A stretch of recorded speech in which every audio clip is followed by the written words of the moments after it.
Good morning. It's such a pleasure for me to be with you today and to take part in this splendid celebration of Max's extraordinary work over the years. My name is John Heritage. I'm an academic at UCLA, which is why you're seeing this talk on video. Right now it's actually around 3 a.m. in California, and I'm probably fast asleep. I've been around this work for a very long time. In fact, I was present at the very first moment 40 years ago that the light bulb went on and Max started to understand the mechanics of public speaking. Let me tell you a bit of how it happened. I was at home watching the BAFTA awards ceremony on TV. As it happened, so was Max. About halfway through, he called me and said, "Have you noticed that when a winner is announced, the audience applauds for around 8 seconds?" Well, of course I hadn't noticed. And he added, that's why they start to play music as the winners make their way to the podium. If that walk takes 20 seconds, they're going to arrive after about 12 seconds of total silence. And that's not a happy experience for a winner. By the way, as it turned out, that 8 seconds, that 8-second rule, is rock solid. I thought this was very interesting in a just fancy that kind of way. But Max really got my attention the next day when he called me again and told me he'd figured out why some awardees got large and sustained bursts of applause and others didn't. It was all to do, he said, with where the winner's name was in the sentence. If the announcer said, "And the winner of the Best Movie Award is Max Atkinson for his film Our Master's Voices," the applause tended to be weak and scattered.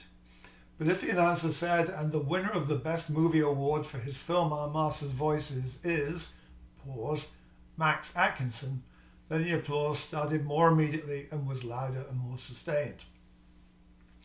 What's going on here? Max's name is buried in the middle of the first sentence, and it's harder for people to decide when to clap. In the second, Max's name is right at the end of the sentence, exactly the logical spot for the audience to applaud his achievement. I was speechless when he told me this, and I thought about how awful it would be if your announcer flubbed the announcement. The weak applause would make that walk all the longer, and you must why on earth it is that you're so unpopular. It didn't take Max very long to figure out how all this worked in political speeches. The basic task, he said of the speaker, is to set up points in the speech where it will be appropriate to applaud, and audience members will be encouraged to applaud by the fact that just as they can see the appropriate moment coming up, so can everyone else. At such moments, no one need fear that they'll be the only one applauding. Now, you all know the rest, but I can tell you I wasn't the only one to be speechless.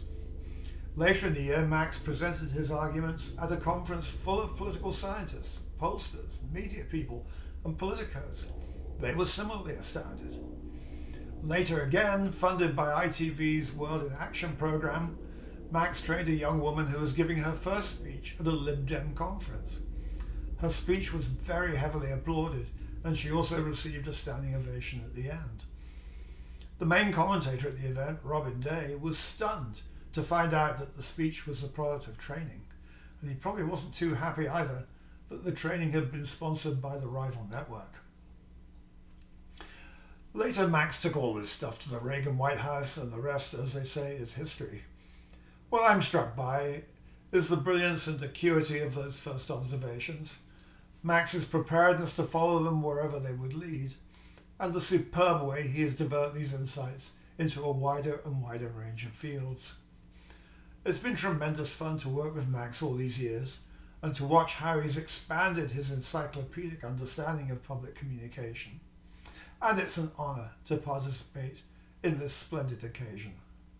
Thank you.